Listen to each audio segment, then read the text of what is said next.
किया सो होली मेरे यारवा है फलाना वो फरार भइली। किया सो होली मेरे यारवा है फलाना वो फरार भइली।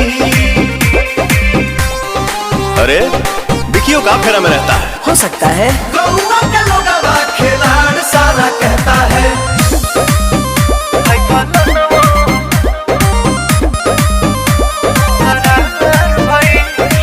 कहिए से चलत रहे इनकर रिलेशन, मौका ही मिलत देखली एक्सप्रेशन।